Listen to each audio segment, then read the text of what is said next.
지난 시간 춘천으로 공격해 들어왔던 북한군을 보기 좋게 막았던 국군 육사단에 대해서 저희가 이야기를 나눠봤었습니다. 춘천전투 계속해서 이야기를 나눠봐야 될 텐데요.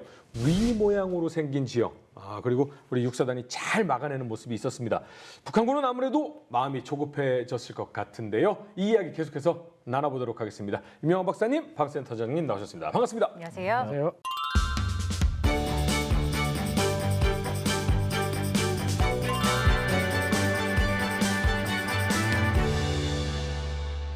첫째 날 춘천을 바로 밀어붙이고 수원까지 진격해 내려간다라는 계획 보기 좋게 틀어졌습니다. 조급해졌겠죠? 그렇습니다. 북한군은 조급한 마음에 실수를 더 많이 하게 되고 반면에 국군은 25일의 전투 경험을 토대로 26일은 더 잘 싸웁니다. 일대대는 백삼고지와 우두산 일대 배치되어 있었는데요. 26일 날 아침에 통상적으로 보면 적의 공격을 기다려야 될 텐데 아침 10시경에 오히려 적 방향으로 2개 중대를 끌고 가서 공격을 해나갑니다. 그러니까 북한군의 입장에서는 이제 아침부터 이제 한 10시쯤에 이제 제대로 한번 공격을 해야지라고 준비를 하고 있는데 갑자기 방어하고 있는 국군이 한 2개 중대를 끌고 바로 자기 방향으로 역골 방향으로 공격해 들어오는 겁니다. 깜짝 놀랐죠. 네. 그래서 기록에 보면은 북한군 SU-76 자주포를 정비하고 지금 작전 투입하려고 준비하고 있다가 갑자기 국군 병력이 진격해 들어오니까 깜짝 놀래가지고 자주포를 탈취당하고 빼앗기기도 하고 포로가 되는 경우도 있었고요. 그래서 북한군이 당황을 한 겁니다. 네. 그리고 일대대가 역골까지 갔다가 더 이상 나가게 되면 이제 지금 16포병대대에서 105mm 포병이 사격 지원 거리를 벗어나게 됩니다. 그래서 역골 근처까지 조금 가서 거기에 방어 진지를 편성하고 일단 방어 상태로 다시 전환을 합니다. 이게 첫 번째입니다. 그런데 이게 아주 단순한 것 같지만은 방어를 하는 부대가 아침에 적의 준비 상태 이런 걸 기습적으로 먼저 이렇게 잽을 날리듯이 쳐서 상대를 흔들어 놓는다는 것은 굉장히 전투에서 주도권 확보 차원에서 굉장히 칭찬받을 만한 일입니다. 이건 굉장히 의미가 있는 것이고요. 두 번째는 그렇게 아침에 갑자기 잽을 맞았지 않습니까? 네. 북한군이. 그래서 준비를 단단히 해서 이제 오후 2시부터 이제 본격적으로 공격을 해서 내려옵니다. 공격을 해서 내려오니까 일대대는 다시 이제 역골 쪽에 있던 방어 진지를 뒤로 물려서 백삼고지와 우두산 일대로 좁은 지역으로 다시 방어 진지를 좁힙니다. 좁히니까 북한군은 이제 그쪽 북한군이 내려오다 보면 왼쪽이죠. 왼쪽으로 사격으로 견제를 하면서 이제 내려오기 시작을 합니다. 그래서 저 사진에 보시면은 오원도를 타고 내려오다가 저 빨간색 동그라미 친 부분으로 소양강을 건너기 시작합니다. 네. 저 지역이 가래목이라는 지역이에요. 가래목이. 예, 주로 이제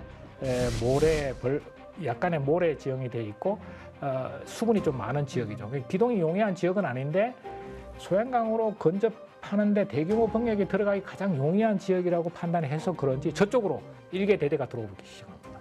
근데 문제는 여기에 포병대대 16포병대대가 딱 준비를 하고 있었던 것이죠.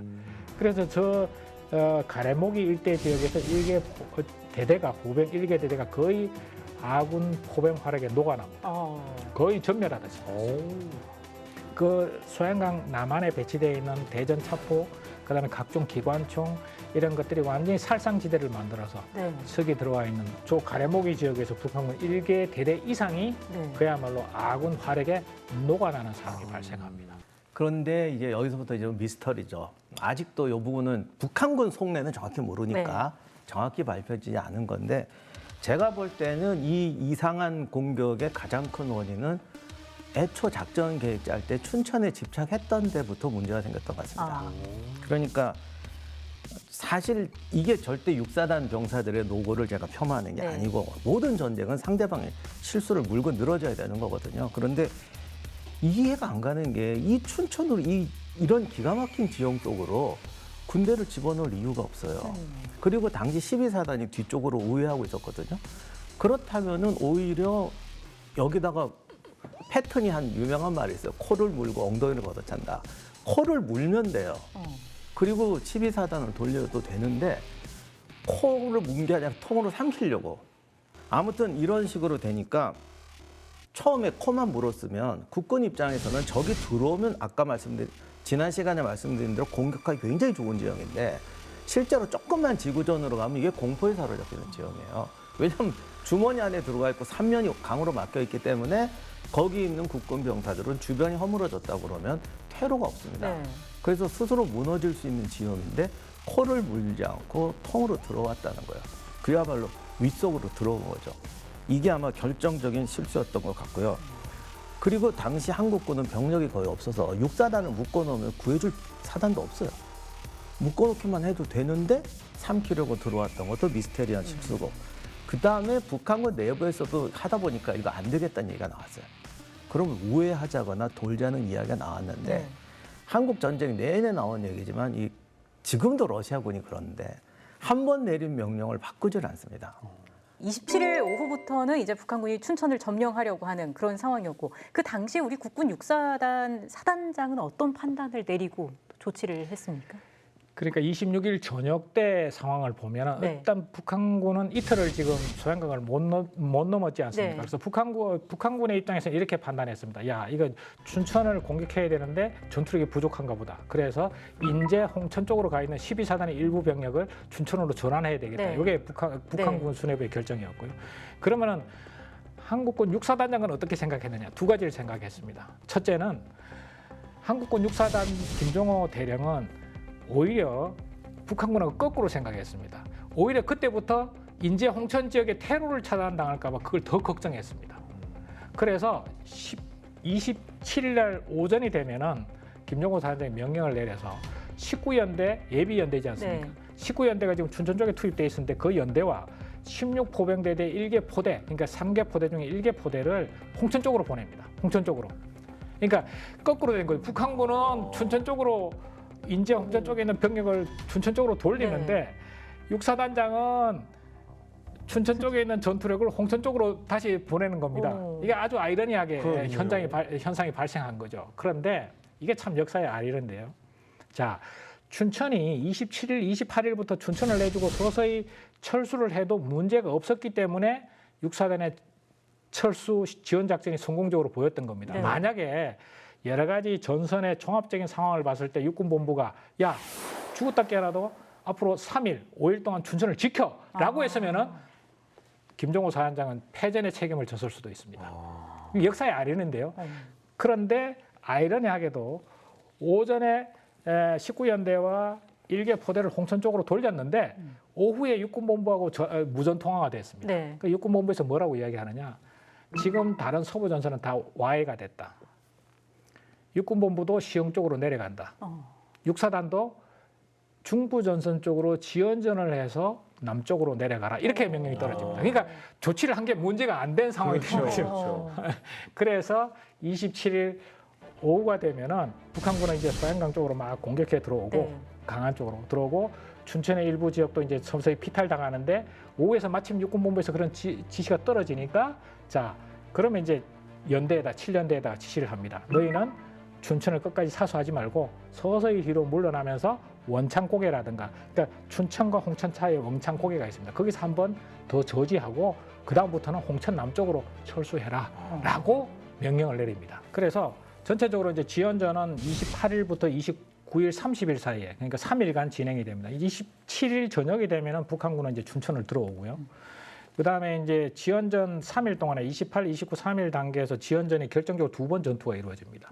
첫 번째 전투는 어디에서 이루어지냐면은 춘천과 홍천 사이에 원창고개라는 고개가 이렇게 그 소로끼리 굴곡진 도로가 많이 형성되어 있는 고개에서 전투가 벌어지는데 이 원창고개 전투는 이제 연대장의 조치를 보면은 이 앞에서 1대대는 많은 격전을 치렀기 때문에 많은 피해를 입었지 않습니까? 그래서 그 지역에 2대대를 배치를 합니다. 김종수 소령이 지휘하는 2대대를 배치를 해서 28일 아침부터 29일 오전까지 거기서 아주 성공적으로 방어를 합니다. 그런데 결과적으로 이제 여기서 여담을 한 가지 말씀드리면 원창고개를 한참 잘 방어했는데 북한군이 백기를 거짓으로 가짜 항복하는 척해서 올라와서 백기를 던지고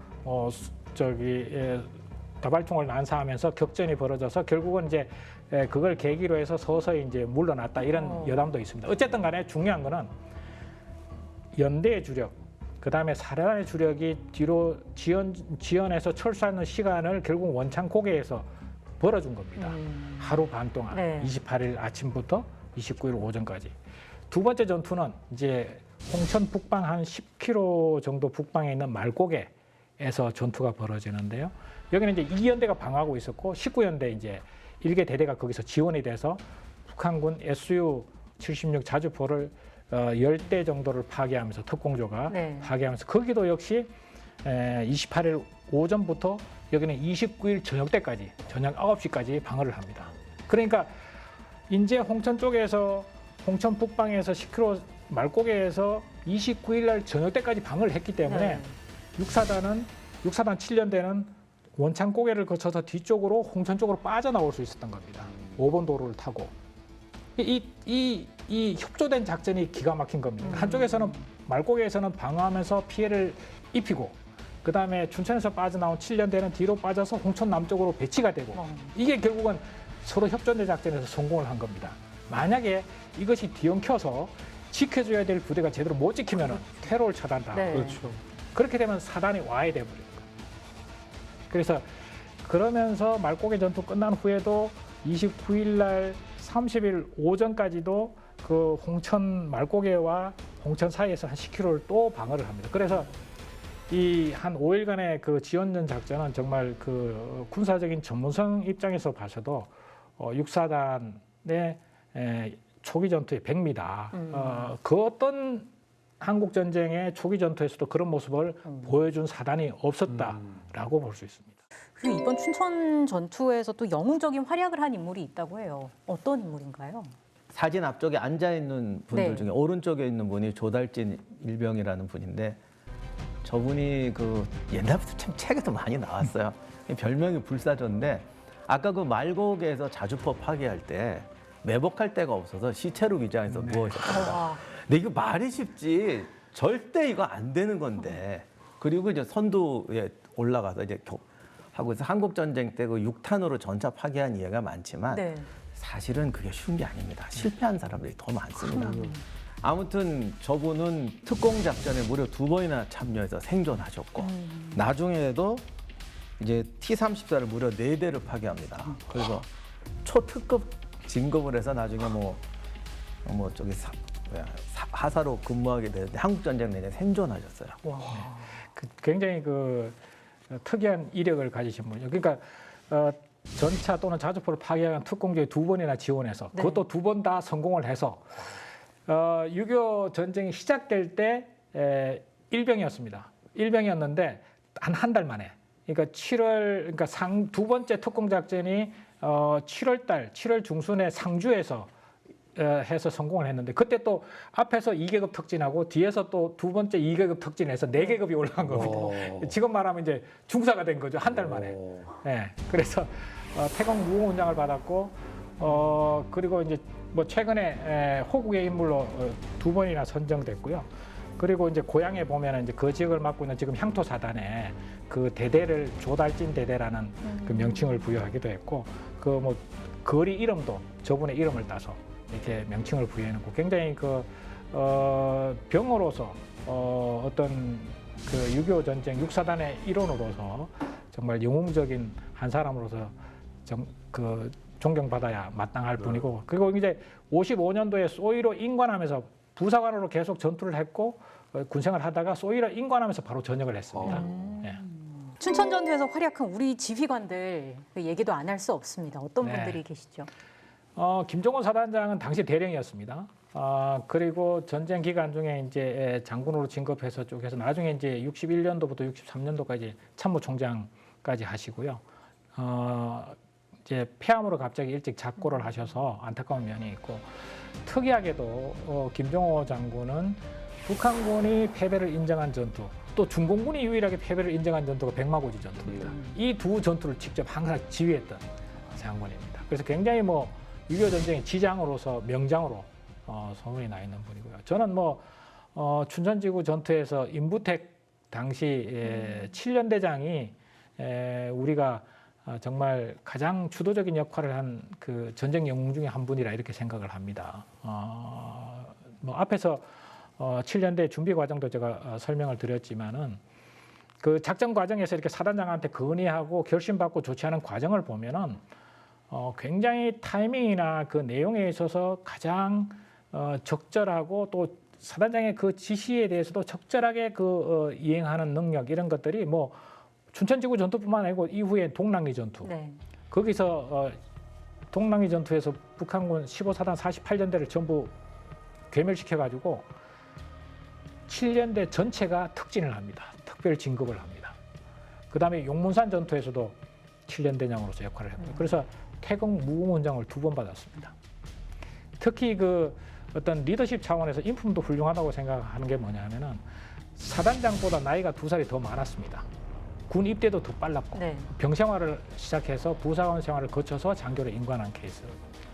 그런 과정에서도 육사단장과 전혀 어떤 그 트러블이나 어떤 갈등이 없이 완벽하게 컨비네이션을 이루면서 작전을 성공적으로 가장 어려운 지원전을 방어 작전을 성공적으로 했다는 측면에서 가장 그 명장으로서 저는 정말 칭찬드리고 싶습니다. 마지막으로 그 대대장들도 앞에서 말씀드린 일대대장 김종배 당시는 소령이었는데 결국은 이제 51년도에 이제 고지 전투 과정에서 전사를 하시고 이제 장군으로 출사가 되고 태극무장을 받았습니다. 그리고 이대대장 김종수 소령이었는데 동랑리 전투에서 적 1개 연대를 섬멸해서 연대 전체가 진급하는 또 그런 영광을 또 받았고 그래서 대대장과 연대장의 역할이 정말 지대했다. 네. 저는 그렇게 말씀드리고 싶습니다. 누군가의 업적이나 누군가의 행위를 비난하는 일은 너무나도 쉽습니다. 하지만 그 글에 댓글을 달거나 칭찬하는 일이 조금은 어렵죠. 하지만 여러분들이 그런 글을 달아준다면 방송하는 사람들은 힘이 나곤 합니다. 여러분들의 따뜻한 댓글 한마디를 기다리고 있습니다. 시청해주신 여러분 감사합니다. 다음 이 시간에는 조금 더 흥미로운 주제를 가지고 돌아오겠습니다. 감사합니다.